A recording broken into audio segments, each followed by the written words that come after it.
Hey Rangers, welcome back to another video, and today we're going to be looking at Evox Snare, which is episode 9 in season 2.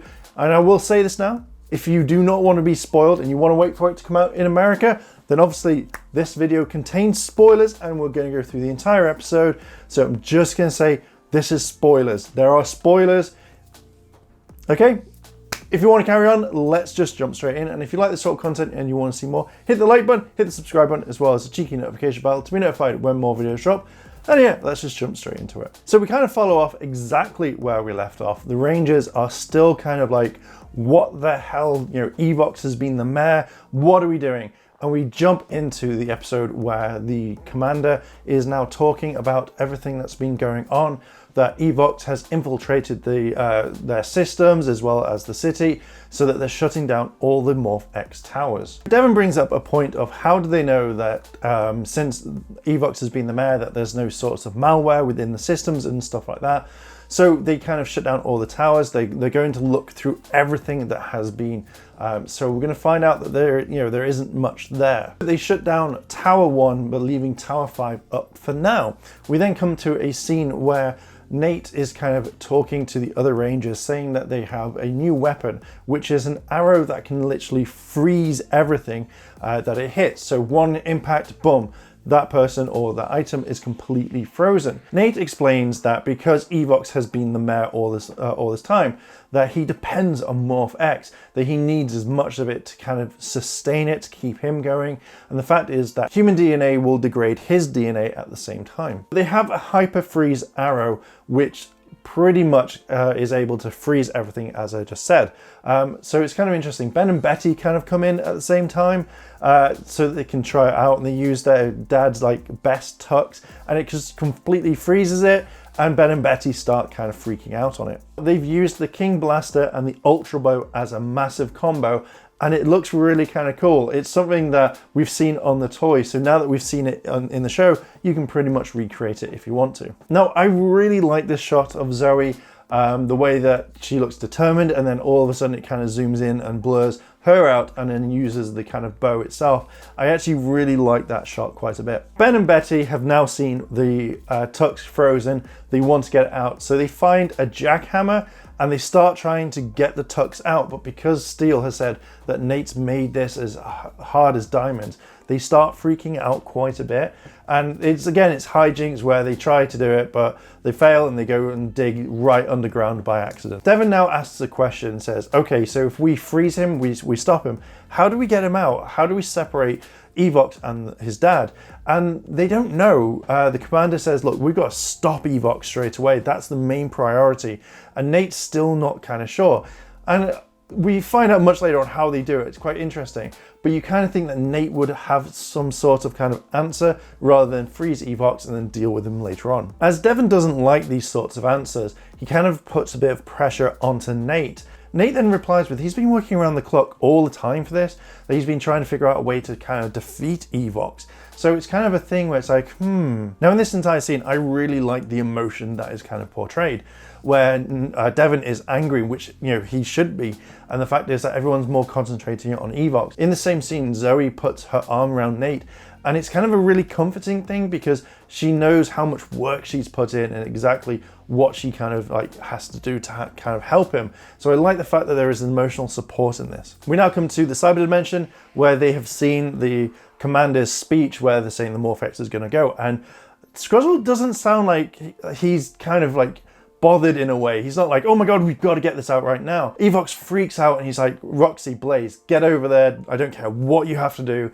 Just drain that Morph X so we can have this. And they both say, yeah, okay, they're going to go do it. Scruzzle does mention that as soon as the Morph X goes back to the morphing grid, there is no way that they can get it. And again, I think this does freak out Evox quite a bit. You get the intro. We then come back to Devon looking through the Ranger archives, or at least the Grid Battle Force archives. And at first I thought this was going to be a kind of a clip show, because there comes to a point where Devon finds about his dad. There is a news clipping which says Tronic trouble at Mayor Royale rally, And I'm like, oh, okay. It then shows us a clip of Devin and the mayor at the car washing place. And that to me was like, oh, okay, so we now getting this clip show, and I really hoped it didn't. But it shows so much, which made me go, oh my God. Now, this is the part where I was like, oh my God on this one. So Devin gets records from Cruz from the Ranger archives. When Cruz leaves, Ravi comes in and says, oh, you know, have you found anything? What's been going on? And Devin says like, yeah, he found something about a Black Ranger being infected by a virus.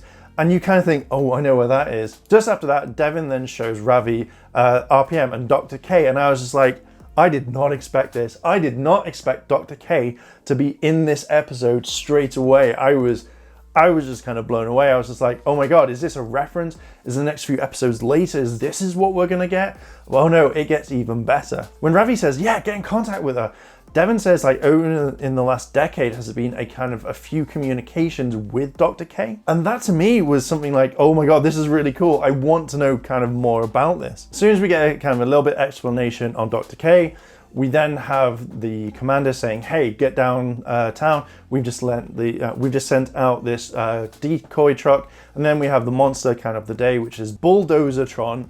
Again, such a really weird name. And the Rangers morph and they start fighting. With the majority of the Rangers fighting Bulldozertron, Blaze and Roxy kind of appear out of nowhere. And Nate and Steel kind of rush off to kind of fight them, and we get Blaze and Roxy morphing and a big whole kind of fight that kind of like breaks out. The Rangers use their powered up mode. Ravi goes off to help Nate and Steel, and basically Devin and Zoe defeat Bulldozertron in one way, and that's pretty much using their powered up mode, and bam, they've defeated him. What happens next? It's very, very simple. Steel blows up the truck because Blaze and Roxy have stolen this, and they head straight out. And they're kind of a little bit sneaky in this now. Commander then turns up and says like the Morph X Tower of number 5 is still going, but they've kind of like depowered it a little bit, but there's still a lot of Morph X in there. So they kind of have this conversation for a while, and Scruzzle overhears it and goes, great, I'll go tell Evox. But Zoe's been kind of hidden and watching Scruzzle, knowing that he's taken the bait for this one. So Zoe kind of reports it all back and says, hey, they're going to go for that tower. This is our chance for actually using the arrow. Let's go do it. And it's pretty much kind of a, haha, I kind of tricked you, Scruzzle. All of a sudden, a Gigatron has actually entered the city and obviously is going for the Tower 5. As the commander says, that's fine, release the Zords, let them like deploy them.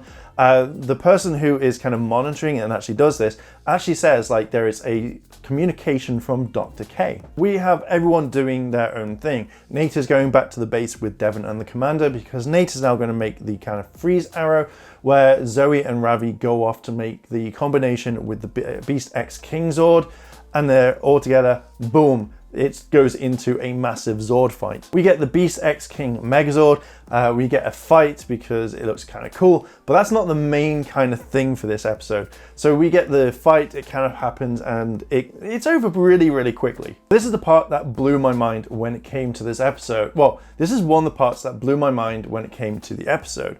Dr. K starts explaining to Devin what happened with Dylan being taken over at the time. When Devin says he doesn't understand, you know, can he break it down and make it more kind of like easy? She explains that what happened to Dylan wasn't the same thing that happened with the mayor and Evox.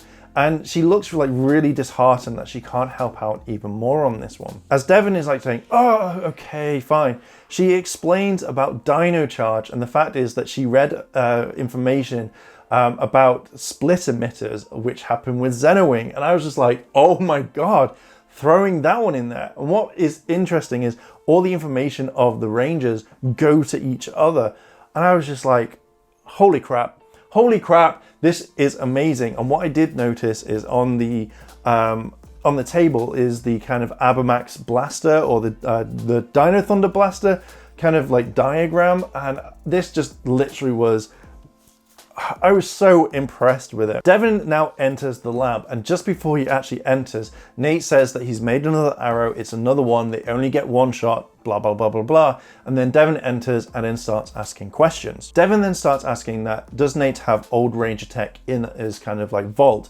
And when Nate says, yeah, he does, Devon then asks, do you have a thing called split emitters? Nate says that he does, they should be in there, but he doesn't know what they are. And you kind of think, really, the name of this one kind of like opens up to it. So Devon then walks straight in with Ben and Betty to actually look for old Ranger tech. And this is the part that I literally was just like, oh my God, there's so much stuff in here. Nate has actually given Devon some Morph X to actually inject into these old devices to split emitters. But then you kind of think that Morph X wasn't around then. So it's very kind of interesting how they're going to do this. When they all enter this room, it looks like everything is on display. You have quite a lot, which in another video, we're going to kind of break it down and see what's inside here. But majority of is that like Ben and Betty know about the past Ranger tech, which is really cool. We have literally weapons and morphers just literally on display all the time. Now, this is really interesting to me. Ben picks up a cell shift morpher, and that does kind of prove a few things to me. But it's interesting how they're there and not kind of in the RPM universe. So this kind of opens up a ton, and I mean a ton of new things. They find the split emitters and then they kind of rush off.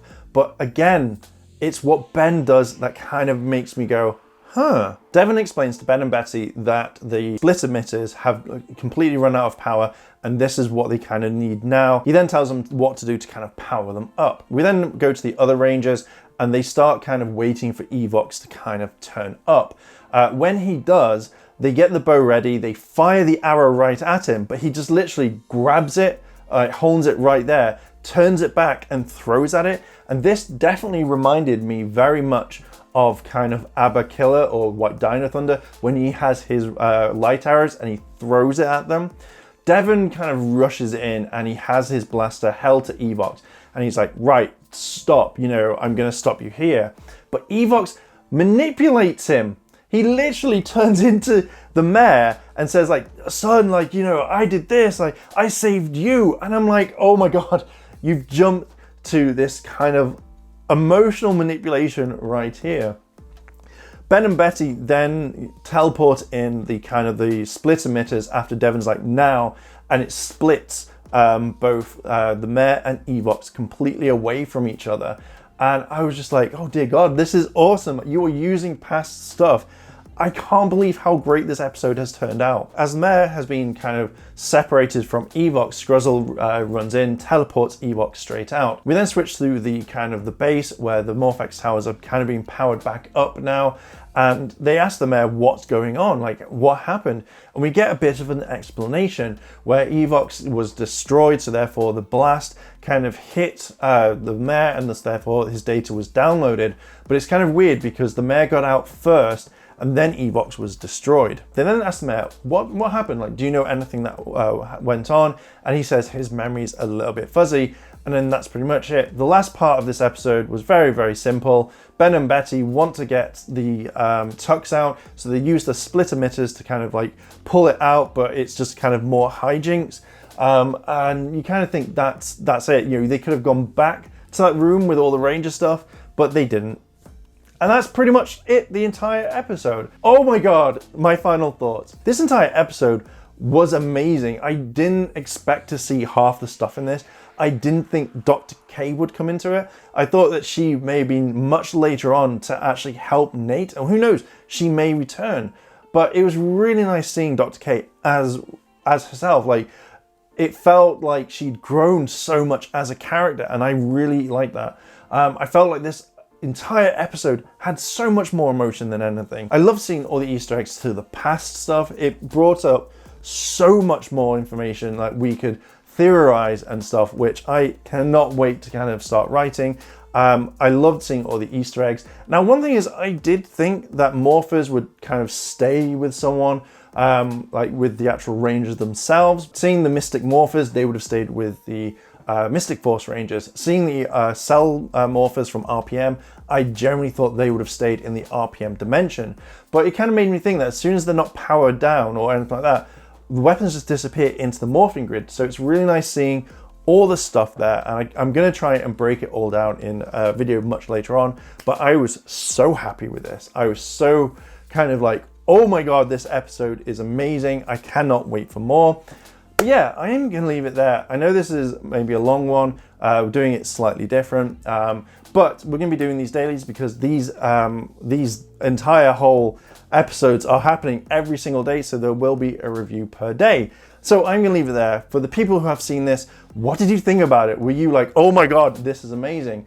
Let me know down below in the comments, and I shall leave it there. Thank you very much for watching. If you want to see more, hit the like button, hit the subscribe button, as well as the cheeky notification bell to be notified when more videos drop. Thank you very much for watching, and I'll see you in the next video.